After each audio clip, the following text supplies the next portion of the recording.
Mr. President, I rise to say in public today what I've been discussing with many individual Nebraskans over the last 17 days about the Me Too movement, the important Me Too movement, about a nation that is accelerating our descent into tribalism, and about our continuing decline here in the Senate as a deliberative body. Or, as a Nebraska woman put it a little more bluntly to me 2 nights ago, what the hell is happening in my country? One part of the answer to her urgent question is that the Senate is being swallowed whole by 24/7 cable news.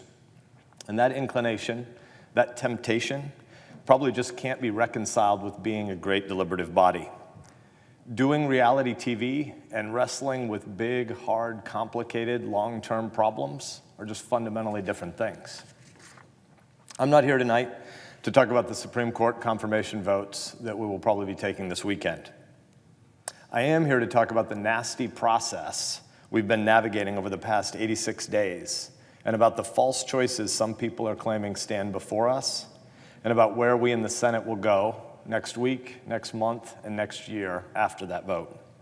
I'm not here to talk about how fundamentally broken the Senate Judiciary Committee is, or how absurd it is to think that the problems in our committee structures are going to be solved by preening and grandstanding senators looking for sound bites, though both of those things are obviously true.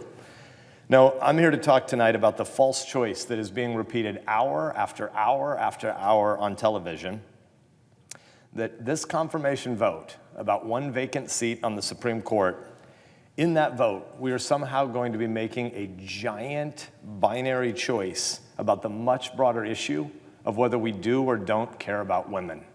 That is simply not true. That is not what we are doing this weekend. Fortunately, many Nebraskans the last 2 weekends when I've been home have been much more nuanced than the kind of screaming we hear on battling cable news channels. A Supreme Court confirmation vote isn't a grand choice about whether we love our daughters or whether we trust our sons. That is not the choice before us.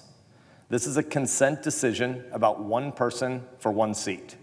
Again, I'm not here to talk tonight about the particular vote. There's lots of lobbying going on around this body right now. I'm not here to talk about that particular vote. But I will say that I've spent more than 150 hours at this point reviewing documents and in hearings and consulting investigators and experts related to this confirmation. Moreover, I'll also say that although I've said many complimentary things about Judge Brett Kavanaugh and his distinguished record of 12 years of service on the D.C. Circuit Court, I will say that I urged the president back in June and early July to make a different choice before he announced this nomination. I urged him to nominate a different individual. I urged the president to nominate a woman. Part of my argument then was that the very important Me Too movement was also very new, and that this Senate is not at all well prepared to handle potential allegations of sexual harassment and assault that might have come forward. This was absent knowing a particular nominee. Let me be clear, there is some academic literature that suggests that very few allegations of sexual assault in the broader culture are fabricated, or stated conversely, the hefty majority of allegations of sexual assault in our broader culture are probably true. But in politics, in this city, a place filled with politicians who constantly believe that the end justifies the means, that situation might well have been different, I argued in June. So in the interest of cautious prudence, I urged a different path than the one that was chosen. But so what? Once the decision was made, once the president made his nomination, that meant that the work the Senate needed to do was to evaluate the specific evidence and claims about the specific individual that was on the floor before us. But we're being told now that our vote isn't about a specific individual, a specific seat, or specific evidence, but rather we're being told that the choice before us in this confirmation is a much broader choice about whether we do or don't care about women. If you turn on cable news, or if you open up social media, and I highly recommend against both of those things in times like this, for the last 2.5 weeks, I've stayed clear almost entirely of those two ugly places, and it's been good for my soul. But what you hear, if you turn on cable or if you look at social media, is pick a side. It's good versus evil. Everything is immediate. Everything is certain. There is no doubt, there is no gray. There are only tribes of Hatfields and McCoys, Israelis and Palestinians, a world of generational hatred without end. No listening, no understanding, no empathy, no possibility that perhaps, just maybe in a broken world, violence, pain, and shame are all too real. And perhaps trying to make angels and devils out of your fellow countrymen and women is not the most useful way for us to try to make sense of the world. Everything might not be black and white simple. We regularly seem in this body and in the politicized culture that we're trying to serve on cable news, we seem to lack any awareness of the possibility that maybe, just maybe, constant, instant certainty about political battle lines might not be a good way to go forward. We might be undermining rather than building a better world for our kids. Well, I don't believe that this is what most Americans want. I don't believe that most Americans are political addicts. I don't believe that most Americans trust us in this institution. I don't believe that most Americans want our political class to be our leaders right now. I don't believe that most Americans want to see each and every question, each and every sphere of life, each and every institution across the land to be politicized. I think most Americans are a lot more like my wife, who called me last week from Nebraska sobbing after both opening statements on Thursday. What we saw and heard during last Thursday's 8 grotesquely public hours was 2 different families hurting badly. 2 families, the Ford family and the Kavanaugh family, both of them homes with children that have been the recipients of constant death threats. And for what? For 1 seat on the Supreme Court? We know that this isn't about that when people are threatening death. This is about tribe. One of the 2 families can't let their girls go out alone now. The other family's been forced to move from their home. In both Northern California and suburban Maryland, there are extra folks being hired in the important work of protection and security detail, but a part of our economy that we don't want to grow and that is indisputably growing in our time. This isn't right.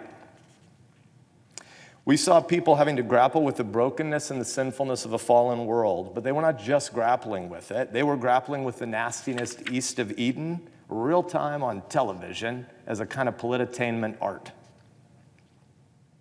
No one really thinks that our body politic is going to get any healthier by giving more oxygen to the one-man clown show that is Michael Avenatti.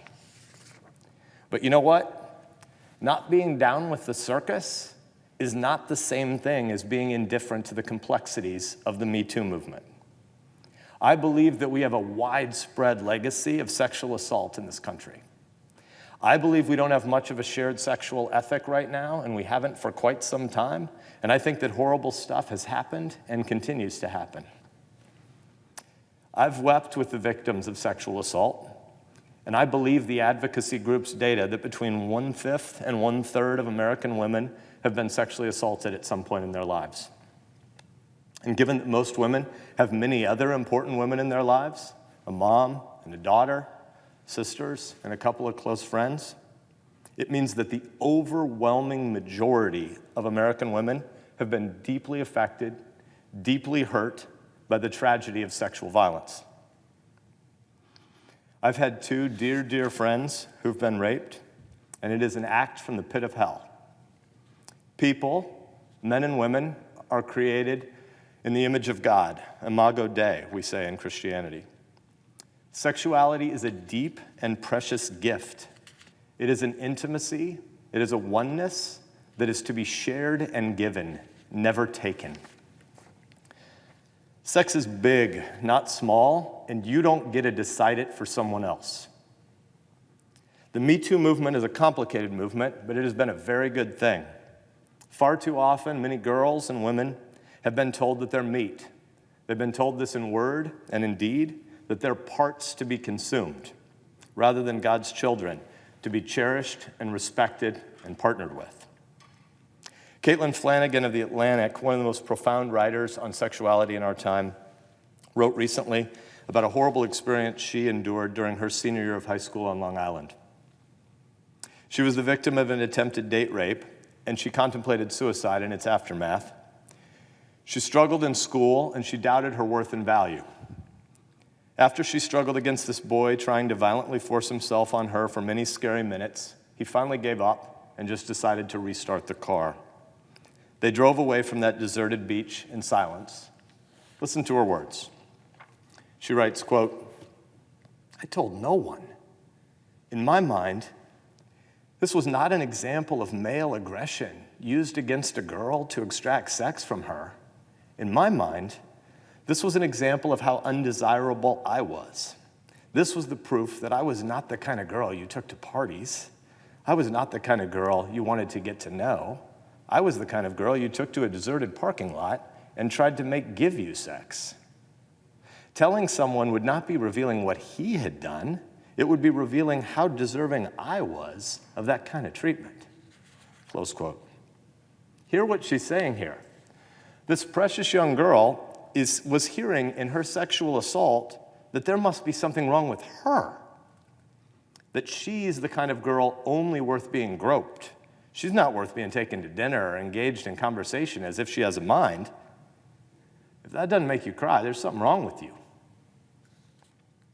And now adult Mrs. Flanagan continues, quote, "My depression quickly escalated to a point where, if I'd been evaluated by a psychiatrist, I would probably have been institutionalized as a danger to myself. I had plans for how I was going to kill myself. I managed to make a few friends who introduced me to acid, which was no help with the depression. I sat in classes in a blank state, except for English. Quote, 'To the girl about whom I will someday say I knew her when,' my English teacher wrote in that yearbook. Words that stunned me when I first read them and that I've never forgotten." Close quote. What a blessing to have had that kind of teacher. Someone who proclaimed to Flanagan her dignity and her worth, who shouted meaning into her soul. Our culture has been living through an epidemic of sexual assaults, and these attacks on girls' worth, on women's worth, need to be grappled with. They need a reckoning. What we're dealing with here is horrible physically, but it's more than that. What we're dealing with something that has a spiritual level as well. My view is that the Me Too movement is going to make some mistakes. It's going to have some excesses, but overall, it's been an important and a needed development. A whole lot of brave women have stepped forward, and they've exposed their abusers, who've been some of the most powerful men in Hollywood and media, in corporate America and elsewhere. These women did this at unthinkable professional and personal risk. They deserve our respect. They also deserve not to have their progress co-opted by the cynics who run this town. Their stories are not fodder for fundraising emails. The Me Too movement doesn't belong to the left or to the right. The Me Too movement belongs to the women who have found in it an inspiration to step forward and confront the people who hurt them. I have 2 daughters, and God forbid in the event that something ever happened to one of them, I want them to feel like they can come forward knowing that their accusations would be taken seriously, that they wouldn't be dismissed or vilified for speaking up, that they wouldn't be ashamed or blamed. We all know that the president cannot lead us through this time. We know that he's dispositionally unable to restrain his impulse to divide us. His mockery of Dr. Ford last night in Mississippi was wrong, but it doesn't really surprise anyone. It's who he is. Similarly, it was wrong last week when he said that, quote, "If the attack on Dr. Ford was as bad as she says, charges would have been immediately filed with local law enforcement authorities," unquote. It was wrong when people insinuate that a woman bears blame for her sexual assault because she was drunk. This reinforces the stereotypes that have caused millions of women to bury their experiences of abuse and assault for decades. This kind of repugnant nonsense creates excuses for abusers. Just because a woman drinks, or even if she drinks too much, does not make her body or her sexuality any less her own. And I don't want anyone telling those poisonous lies to my daughters. I also have a son, and in the event that, God forbid, he's ever accused of a crime, I hope he's presumed innocent and that he's permitted to exercise his right to defend himself. I think there are a whole lot of parents out there who think the same thing. I don't just think this, I know this because I've been answering the phone in my office this week. I've taken the calls from Nebraska moms who say just this. We want this not because of our politics. We want this because we believe that girls and boys, women and men, daughters and sons are created with dignity and worth. This is not about choosing between believing our daughters and protecting our sons. That choice is false. But you know what my constituents back in Nebraska told me this weekend they think this is now about? They think it's about us. They think it's about all of us in this town being addicted to the circus. They don't think very many of us are interested in truth. They think we're interested in political instrumentality.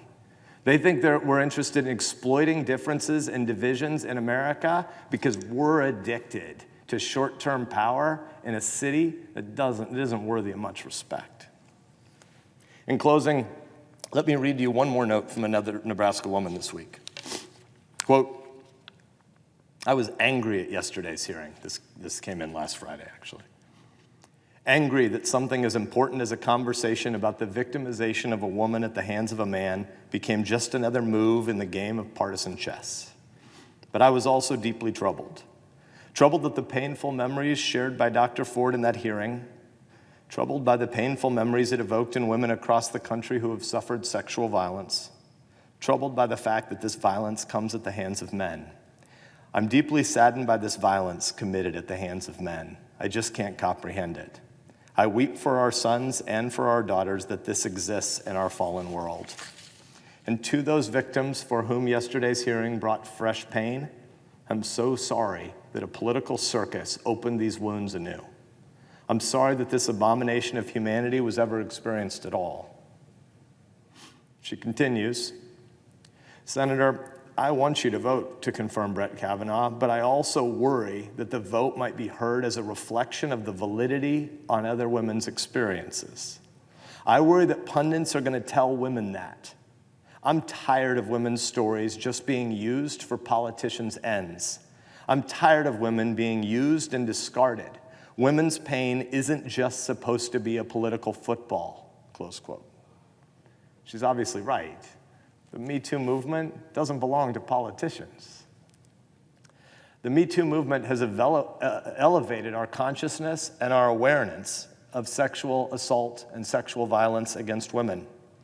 And we must not give back the important ground in this movement by authorizing this media circus to stand in for generations of stories of tragic pain. And no matter how much cable news screams this, it would be an egregious offense against the cause of women to call this one up or down vote a proxy for the validation and validity of claims of sexual violence. We can do better than that, and we must do better if we're actually going to care about women and if we're going to serve our constituents in this body. Thank you, Mr. President.